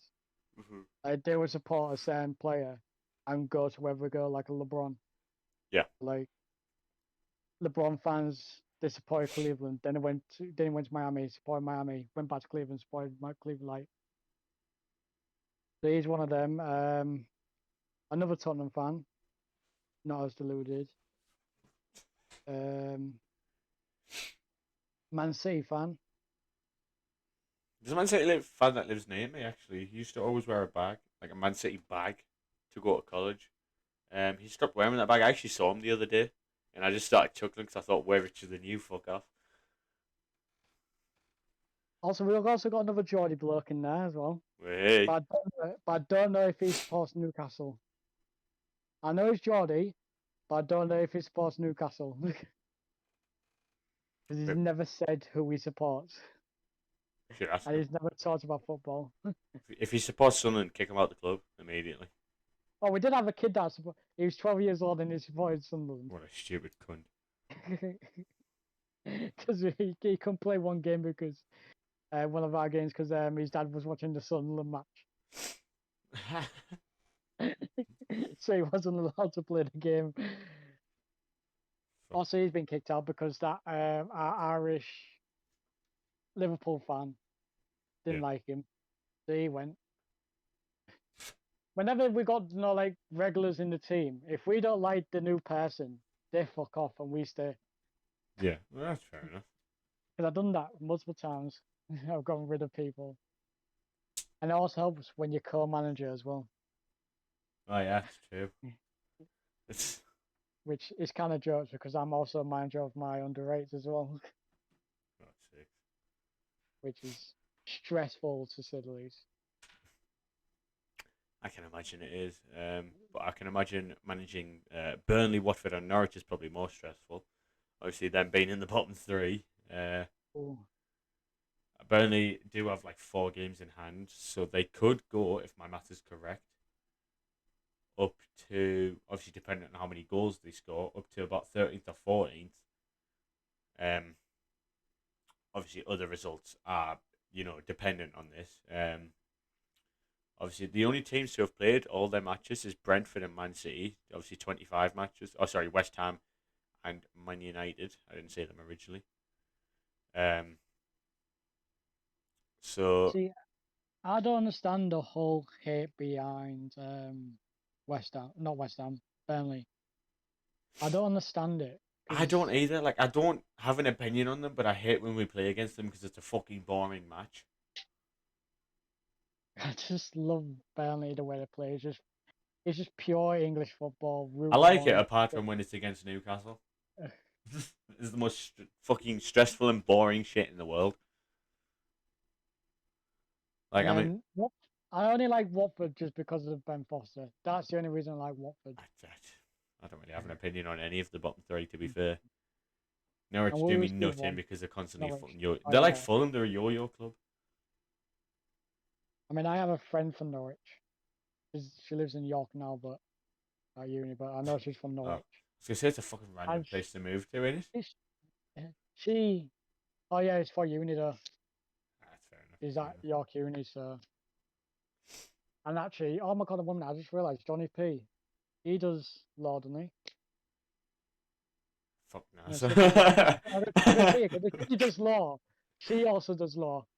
Does he do? I don't even know if he does law. Can't remember. Yeah, so obviously she went there, and obviously she used to work at the Norwich club. She know like when you give out like programs and shit like that. Yeah, yeah. She was one of them working at the club, so she got to watch the games.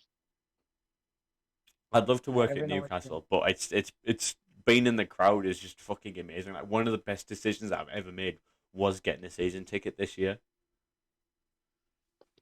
And it's honestly like it's fucking. I mean, especially now. Obviously, we've had the takeover, new manager, much better team now. But it's And the whole vibe around the club is a lot different as well, isn't it? Like, yeah, that's the thing. I mean, it's completely changed from obviously West Ham match at the start of the season to what was the match before the fucking takeover? Leeds, possibly. it was against Man United when the takeover, wasn't it? When it after happened. No, it was 7th of October the takeover. So I remember when was it against Man United when it was all like literally the whole fans was like singing and everything, and obviously the owners came to watch the match. Oh And yeah, it was yeah, yeah. Tottenham. That was good. Tottenham match though. Honestly, that was Well, such yeah, a good it was Tottenham, not atmosphere. Man United. It was Tottenham. It was televised, wasn't it? Yeah, yeah, that's probably my favourite match. That's one match I'm never going to forget because obviously it was the first time I'd been there with War Flags being there. Yeah, Wolves was the last match before in the Mike Ashley era, as we could probably call it. But yeah, I mean I was on holiday at the time, so I was always going to come back down for the match. But especially with the takeover, it was such a buzz. I mean the match had sold out. Yeah. I mean, Okay, going I could tell. around the stadium was fucking mental. It was just there was so many people. Yeah, like literally watching it, I was like, "Fucking hell, St James's Park is packed." Honestly, it's so good. Like, I mean, Gary Neville sums it up to a T. Like, it's for St James's Park to be back to it the way it was. It's and the fact that Newcastle could actually go far Yeah, in that's a bit. terms How of far progress. do you It's think? How long mental. will it take? Do you think you'll be fighting for? I won't go Premier. I'll go like fighting for maybe FA Cups or Ooh. going for the like in the European leagues. I don't know because I'd worked it out as if we were to do it step by step, and how many years if we were to do like each progression, and I worked out it would take 7 years if we were to go like say, stay in the league, mid-table, top half, Europa Conference, Europa League, Champions League, win the league. 7 years if we were to do it step by step, which doesn't actually seem that bad. It does seem quite realistic and probably logical in that sense. With the signings that Eddie Howe has made, that could like be quicker because Trippier obviously now is injured, but Trippier is a class. I think he was class anyways. I think he was England's best right back over Trent. Really? Yeah, I like Trippier. I mean, I say it in a biased, jokey sense, but I'd personally say Trent's probably the best right back. See, I have a massive, not hatred, but I don't understand. All Trent does is just cross the ball on obviously like free kicks. Because Yeah. you've seen when he crosses it in, it's just a bang. He's not looking, obviously he looks up, but he's not placing it to an area. He's just whipping it in and hoping someone's there. Mm. Because like, every time I see him, I go, oh, here comes another Trent ball. Oh, and it's gone to another one. Every once in a while, I'll go to a Mane or Firmino, like yesterday against Inter, a cross. That pass was honest. That cross was fucking filth. The only thing is the keeper fucked up because if you saw it, he took one jump to the left. Mm. Because if you look how close he was, he's expecting Did it take Firmino a to head it near deflection? post. No, Oh, I don't thought- think so. Because he's expecting it to go near post. So obviously he's like not dive, but he's like done little steps towards his near post. Yeah. And the second he's headed it, Firmino's headed it, and Danovic has done one extra step to the left, Okay. which has made him not like only just missed the ball. If he didn't make that step, he saved it. Mhm. But obviously I think Liverpool just scraped that bad in that because Inter were all over them that second half. Yeah, second half was a weird one. I mean, obviously, Inter with a much better team going into the second half, like you say. I think up until like the 40th minute or something, it was all Liverpool, but then from then till maybe I don't know, till Liverpool scored. Really, it was all Inter. I thought. Because Salah scored as well. And again, that's another thing. The keeper's positioning was awful. He was so close to his right. Yeah. Like to the right post. Because Salah's in the middle of the penalty box. Yeah. And then Danovic is all the way on the right. So the ball just goes straight through the middle, and obviously Andanovic can get there because of all the bodies. Mm-hmm. I don't know. It was definitely a pretty evenly matched contest, but I felt like, especially going into the second leg, I think Liverpool have got the much better. Oh yeah, it's going much because better they're going chance. to Anfield, that is. I mean, we'll stick on the theme of the Champions League. Obviously, the other results were PSG, Real Madrid, with a 1-0 win for the French side. Obviously, I mean, I was watching the match. Yeah, Mbappe got the last minute winner. What a goal it was from Mbappe. He is a special talent. Obviously, you had the 5-0 demolition of Sporting by Man City away from home as well. And then you've obviously got the RB Salzburg and Bayern Munich 1-1 draw, which surprised me a lot. Yeah, that's what I mean. Like Salzburg are decent side because they got some decent players in there. Yeah. It's just Bayern Munich are super side with Lewandowski, Neuer, Gnabry, Sane, Kimmich, Muller, like all these players. Yeah. I expected them to win, so I'm assuming they'll win over the two legs. But it's another thing as well. Why have they actually getting rid of the away goal rule? I don't understand that because now that's kind of fucked up for Inter in a way.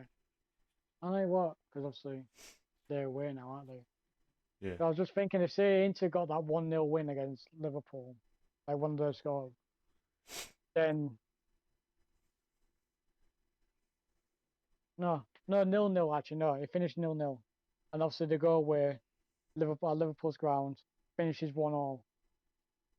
Does Inter go through? But then they don't, because obviously no away goal rule. Well, that's the thing, isn't it? I mean, Real Madrid sat back for like the whole of their match. Oh yeah, I saw that. I was like, PSG just controlled. We're obviously conceded late on because of it, but I don't know. I get there's maybe a bit less of a home advantage and makes it a bit more even. But the away goal rule, it adds that bit of tension to it. Like, for example, I mean, we'll think back to years ago, Barca v PSG, with that amazing comeback. Obviously, I think Barca went to 4-3 on aggregate, back to 4-3, and then PSG went and scored. I think, didn't it finish like 5-4, something like that? It was 6-5 on aggregate.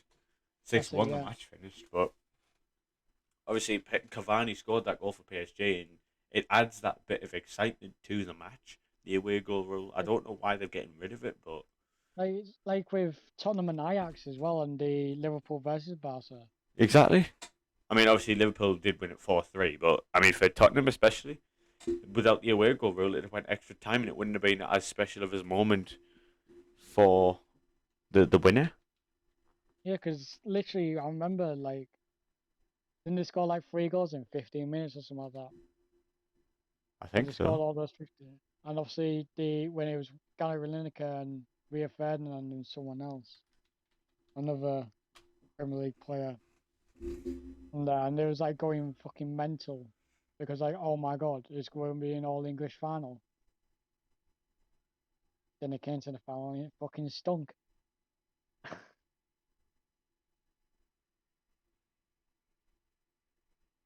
Like we even talked about in that like Proco's pie chart, like when has there been the last good all English final in an European competition?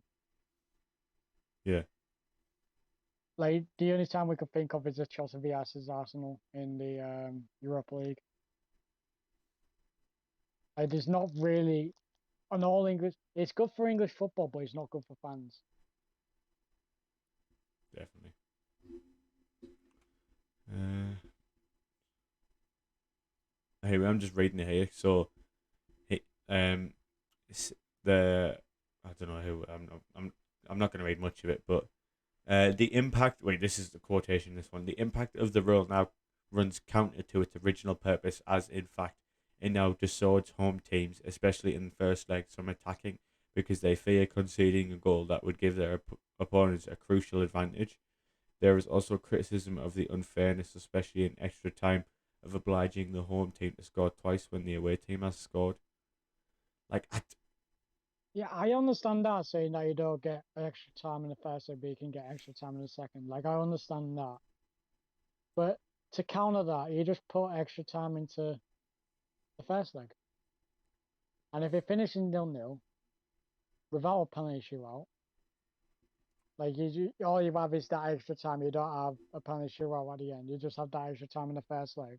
yeah. If it still finishes as a draw, you go into the second leg and do it again. I mean, I understand. Obviously, it kind of means that teams can go and attack without having to worry about about conceding. But it like I say, like especially second legs, they don't seem as important now because of the fact that obviously the first leg, for example, Real Madrid just sat back and defended. They only conceded the one. And it was so late Um, on. so obviously it's still very much on, but Real Madrid now have the home advantage after sitting back with only one goal left to tie the match. Really, I don't know. It makes sense the reasoning behind it, but at the same time, It does the it excitement. diminishes the excitement. Yeah, like you say, it doesn't seem as enticing to watch for like neutrals. Like yeah, because obviously me being a football fan first, and then obviously I put my team's legs last.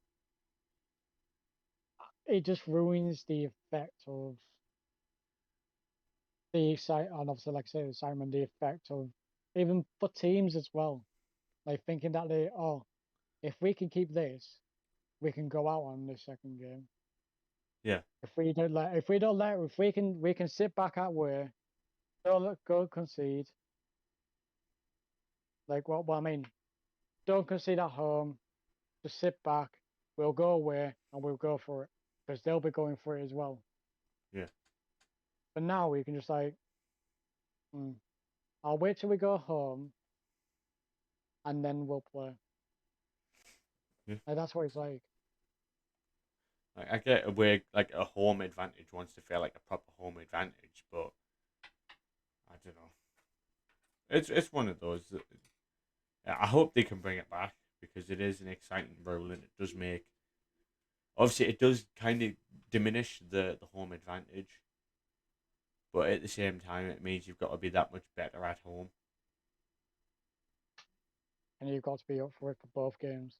That's the thing. Yeah, you can't just like score the 3 goals and like just park the bus the next match or whatever. But I don't know. like I say, I hope they bring it back. We'll obviously move on to the Europa League. That is tonight. Obviously, we are recording this on a Thursday. Do I care? No, not really. So the scores that have already been with the matches that have already been played is the Borussia Dortmund Rangers match, which ended 4-2 to Rangers, which surprised me a lot. I watched that match. You've got what are the matches? Hold on, see. Atlanta and Olympiacos. Olympiacos are winning 1-0. Oh yeah, because so we've got obviously Olympiacos with the 1-0 lead to Olympiacos. We've got Porto leading Lazio 2-1. We've got Leipzig and Sociedad a 1-1 draw. We've got Sevilla and Dynamo Zagreb, with Sevilla winning 3-1. There's that would be expected. Sheriff beat Braga 2-0. Barca and Napoli 1-1 draw, and Zenit St. Petersburg lost 3-2 to Real Betis.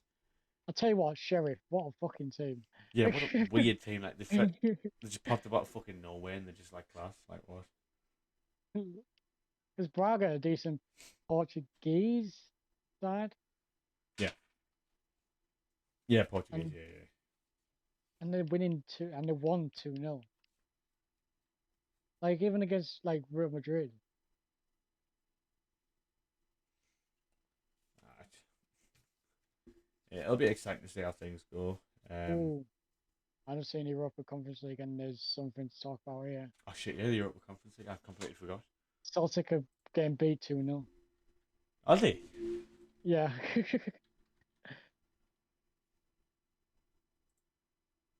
Leicester winning 3-1. Marseille winning 2-0. And Sparta Prague and some other team 0-0. Okay. Some Dutch team won 1-0. Fenerbahce and Slavia Prague. Fenerbahce lost 3-2. PSV won 1-0. And Rapid Vienna beat Betis 2-1. Oh damn! I completely forgot about the fucking conference. So obviously the most notable matches there is Celtic, obviously against the Norwegian champions. I'm not going to try and pronounce that name. And then Leicester obviously 3-1 up against Randers. We'll discuss who we think will win each competition. So we'll start with the Europa Conference League. Who do you think will win? Obviously, I think the three favourites for it are probably what we saying: PSV, Leicester, Rangers, Marseille. Yeah. Obviously, I haven't really kept up with it, but I'm looking at these results or current results. I'll say Marseille.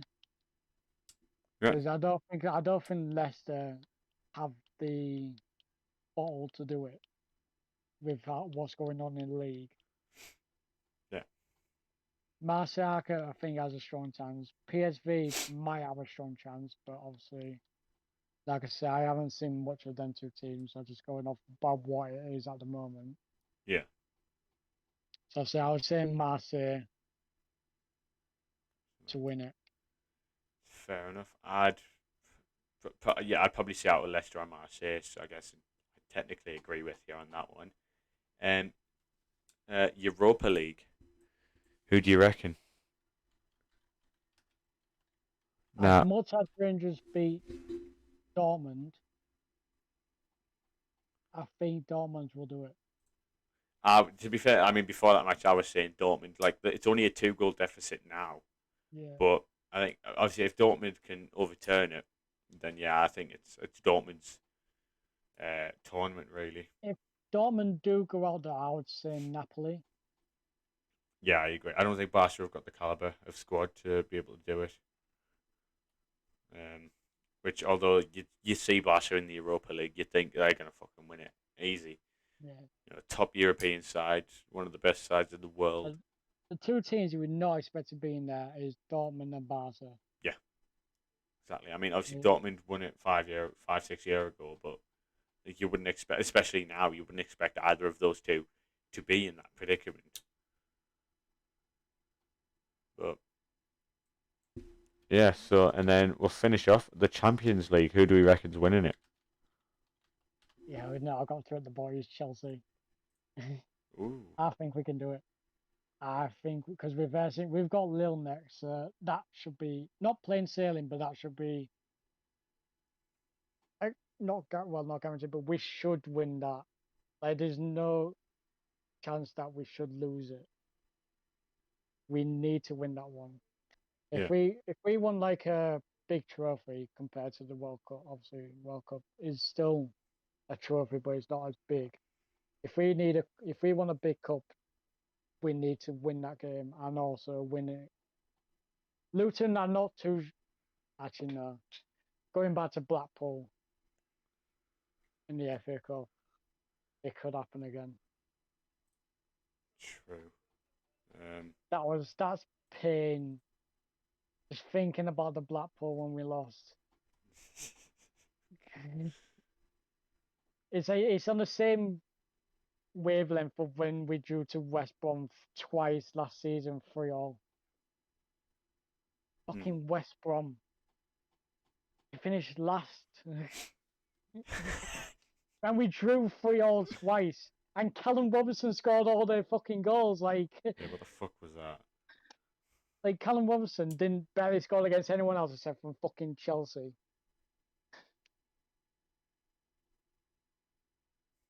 I lost my voice after that first game as well against West Brom. I came into work just like, what? I lost my voice just screaming at the play. I was like, fuck's sake. I remember watching the first one. Obviously, it was a 3-3 draw. My friend had like a bet on with the accumulator, and if obviously Chelsea had beat West Brom, he'd have won I think $3,000. But And but yeah, West Mount Brom obviously went 3-0 up. So yeah, Mount scored a long ranger. Like I say, he's so good from long range. yeah, I think Reece James scored as well. I think. probably. I can't remember who scored last. Yeah, I think Chelsea are gonna win it. Fair I enough. think we should win it, but Well, I mean, at the start of the season, I put a bet on for Chelsea to win the league, Man City to win the Champions League. So I'm still inclined to say Man City to win the Champions League. yeah, that's gonna be a tough one against Man City. I think PSG will be decent. I think we'll be able to defend well against PSG. Yeah, I mean, obviously, it would depend on who goes through here because I mean, obviously, there's still 4 more matches left to play their first leg. Obviously, you've got Chelsea Lille on the 22nd and Villarreal Juventus on the same day. Then the 23rd, you've got Benfica, Ajax, Atletico Madrid, and Manchester United. So we'll have to see how the first legs go there, and then it also obviously, depends who we play as well, as in like on the team, because I think our best lineup is Mendy, obviously going for 3-back, yeah, Thiago in the middle, Rudiger on the right, and Chalobah on the left. No, the other way around. Chalobah on the left. Oh, I can't remember which way. Same side. Chalobah's on the same side as Asby. So obviously, I think that's right and then side, isn't obviously, it? yeah. So obviously, yeah, Chalobah's on the RCB and Rudiger's left CB. Right wing back will be Aspi. Left wing back Ben Chilwell. And midfield Kante and Kovacic. Yeah. Our two cams that can drift out wide or whatever. I would say Pulisic and Werner. Yeah. And then up front, Havertz. I think that's our best lineup. I mean, it's a good team. I'm not gonna sugarcoat it. It's a very good team, but I Because don't I know. still rate Werner. Like I feel, especially in January, Tuchel could have done something to maybe improve. I think because with us signing Lukaku for 100 mil, is they didn't want to like waste more money. Yeah. He wanted to like wait out, see what Lukaku does at the end of this season, and see if he like leaves or whatever, and then he'll like work on that. Like obviously we was in the running to get Digne, and then we didn't get him in the end. Weren't you in for Tagliafico as well? I never heard about that one. I think. Oh, I know it was Barca. Sorry, that was in for Tagliafico. Yeah. So I know we was in for Digne. Yeah. And I can't remember well. I don't know. I don't think it was in for another left back. I was like, I'll take Digne. This is actually a decent left back. And also, can we talk about how Villa have just done the maddest transfer season? Yeah, what the fuck? Like, I mean, they brought in what? Coutinho, Digne. Leon Bailey. Yeah, Danny Ings. I was gonna say the whole season, Villa have fucking done Buendia. bits. Really, I mean, obviously you lose a player of Jack Grealish's stature, you're gonna need to improve. But Villa have It's been just a shame mad. that Leon Bailey's been injured. Yeah. Because he came on against Everton, ripped it up. Well, he came on as a sub for against Everton. Absolutely destroyed their like wingers, well, fullbacks and all that. And then he got injured in the same game. Obviously, he was a person to like be scared about because obviously he's young, he's quick, he's agile, he's good on the ball, can shoot. But no, I think this season Villa have probably had the best signings overall. I'd say January window though, not to be biased, but I think Newcastle have done the best. Oh yeah, Newcastle definitely. You signed Trippier, Dan Burn, Chris Wood. Anyone else?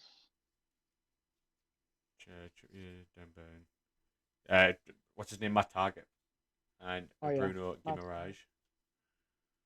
Oh yeah. But yeah, no, Villa have done a mad one this season. It's weird. And I think PSG have done a mad one as well, signing Donnarumma on a free, Messi on a free.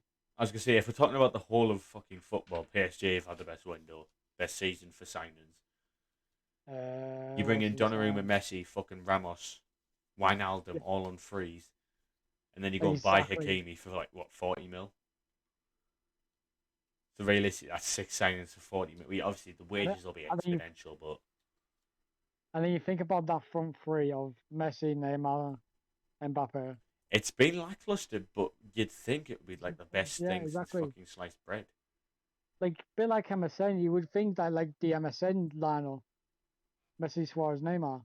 Yeah. But it's not. That's the thing. It should be better, really, but it's I don't know. It's weird.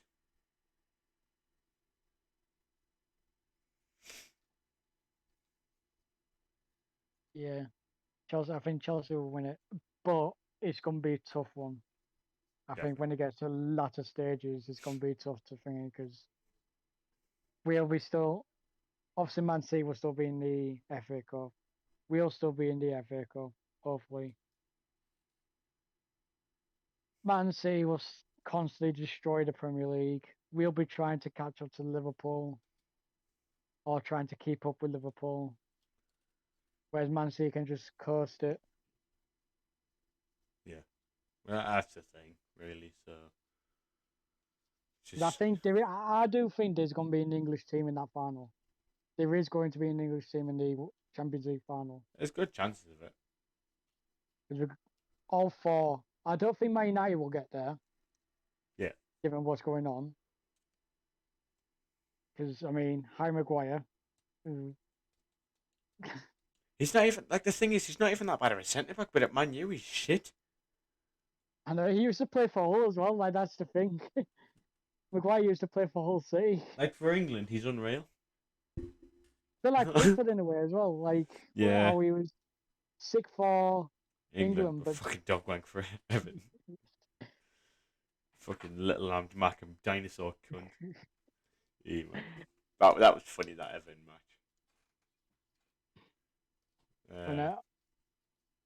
Ramsdale. Imagine him and Ramsdale Ramsdale and Vardy on the same team.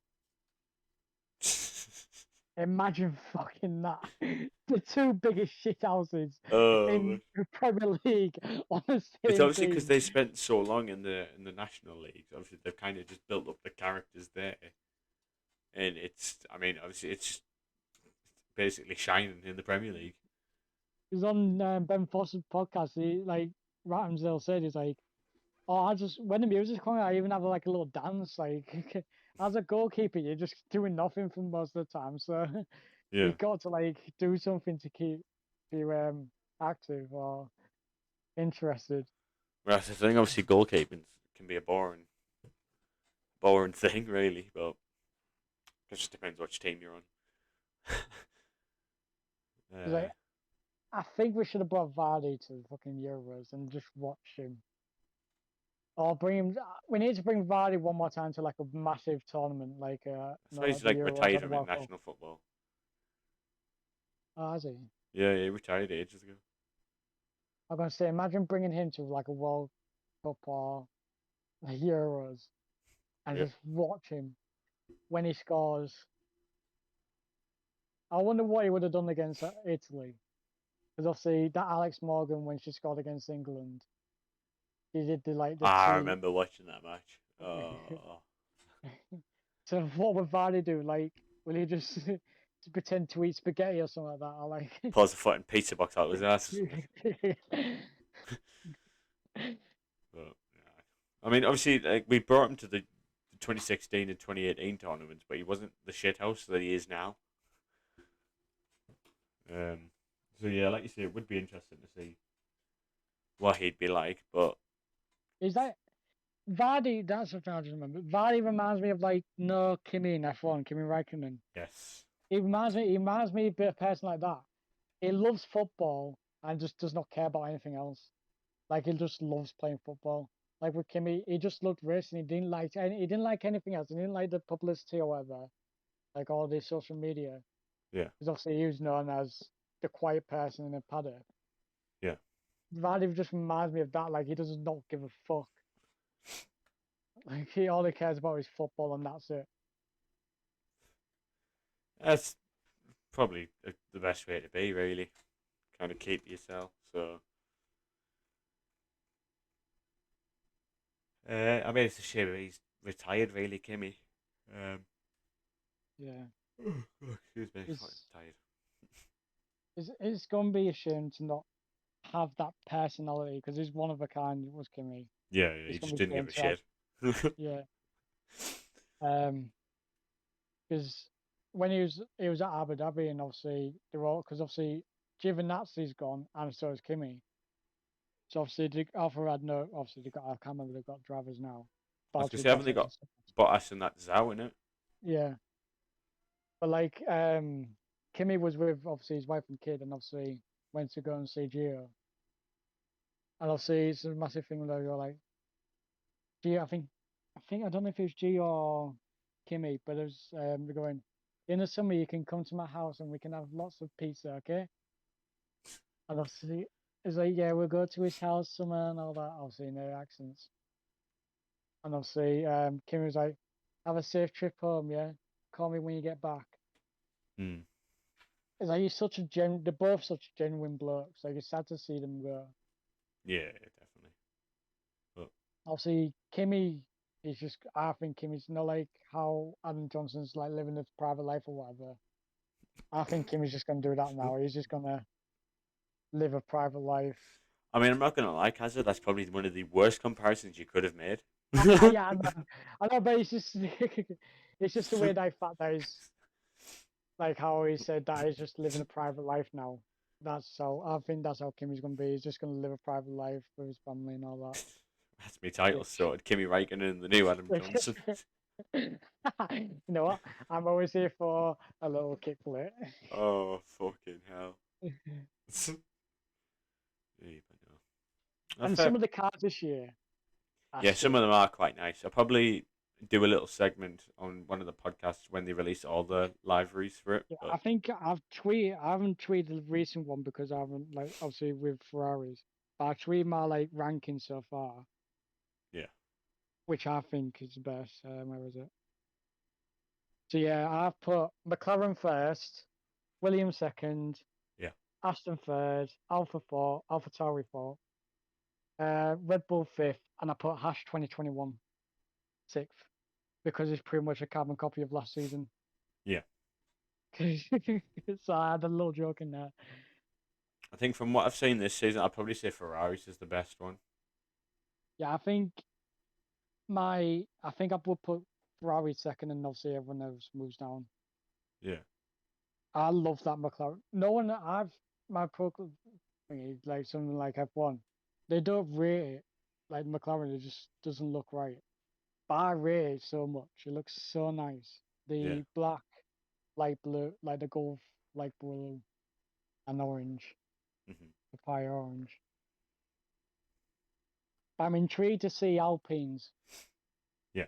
Because of with them being BWT Alpine, I wonder how they're going to work the black, blue, white, and red with the pink of BWT. Yeah. Because there's going to be pink in there somewhere. So I'm just intrigued to see how that will work out. That's true. And obviously, when all the cars are sorted, I'm sure it'll be a thorough discussion there when it's sorted. There might be a few of us for that, but Yeah. I'll do for this podcast. Thank you very much, everyone, for watching. Thank you very much, Kazza, for being here. No Good to problem. have someone else to chat shit with. But Try yeah, for at least about hour and a half, right? hour 34. Ooh, So it's been a that's bit of a good one. But yeah, all the social links will be in the description as per. Sure, like if you enjoyed, let me know your thoughts in the comments below. Subscribe for more. Thank you very much for watching. Adios. in a bit.